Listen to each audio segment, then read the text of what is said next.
Okay, let's talk about slope. Slope describes the rate of change of a line, okay? Is it rising? Is it falling? Is it staying constant, either horizontally or vertically? Is it rising very fast? Is it, something like this was rising very fast? Is it rising but rising slowly? Okay, that's what a slope defines. So the first thing I want to do is, just because we're going to talk about finding slope on a graph, I want you to be able to visualize what things look like. So a line like this, where it starts, I'm always deciding about slopes by approaching it from the left to right, like I'm reading a book. So if I approach this line from the left, I hit it here first, and I'm rising, okay? So this is, we would call it an ascending line. And it has a positive slope.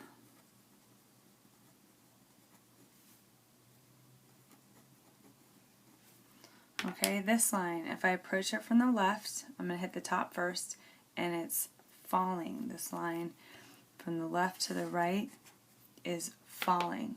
And we would call this a descending line. And if we want to talk about the slope, it has a negative slope. Okay, your lines that go left to right, okay, those are called horizontal lines.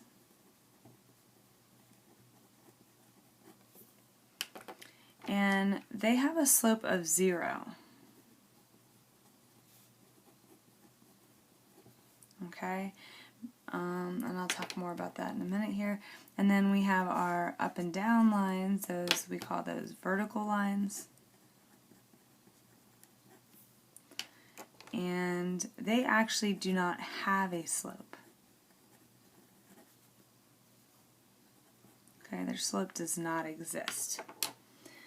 Alright, so now let's look a little closer at that. So how do we actually find what the slope is numerically? Okay, other than the horizontal and vertical ones. Alright, so down here I've shown you an example. I've graphed it for you. So let's say you're given a graph and asked to find the slope. Now there's the formula that you could use, but I would never do that if I'm given a graph, because it's very, very easy to find it graphically. So M is often what people refer to as the slope. This triangle means the change in y over the change in x. So when I'm doing it on a graph, what I'm actually saying to myself is that I have to rise before I run. So what I need to do is I pick 2 points on the line. Okay, slope defines the relationship between any 2 points on the line. So it's not going to matter at all which 2 points you use. But you want to use ones that intersect, at a horizontal and vertical grid right there. For example, this is not a good point, because I can't really count that very easily. This looks like a nice clean point, so I'm going to put a point here, and let's find another good one. Here's another good one right here. Okay, but there's many different points, so you could use other ones. You'd see you'd find the exact same slope. Alright, so I like to start at the lower point, because I like to actually say rise and run, so I like to actually rise when I do the rise part. So I'm going to go up. So to get from this point to this point, I'm going to rise. So I'm going up 1, 2, rise 2, and that's the positive direction. And then I'm going to run. Now this time I'm going left. So if I'm going left, I'm going negative 1, 2, 3, 4. So my rise was 2. And my run was negative 4. Now, when you're giving a slope, you always, always, always want to simplify. So my whole slope is negative. A positive divided by a negative is negative. And I can divide these both by 2. So it's negative 1/2. That's my slope. Now, just to prove to you that you could do this using any 2 points, and actually you could go any direction, I'm going to pick another couple points here. So why don't I do, this is another point. Let's say I went from this point down to this point. Okay, so I know I said I go up, but I just want to show you that you can do it any way.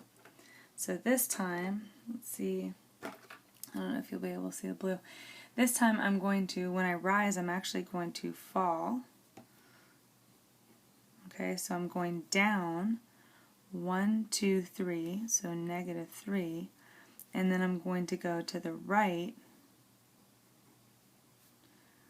1, 2, 3, 4, 5, 6.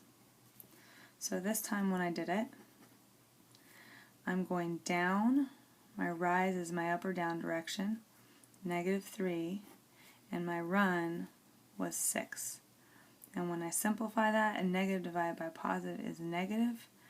3 and 6 can both be divided by 3, so I get 1/2. So notice I got the exact same answer. Okay? Now, just one more thing I want to add to this picture. Your rise direction, don't forget that that is your up-down movement. Okay, the y-axis is here. That's your up or down movement. The x-axis, or your run, is your left-right movement. And I just want to point out, it's a complete opposite of graphing points. So I think that's where most of the confusion comes from with students.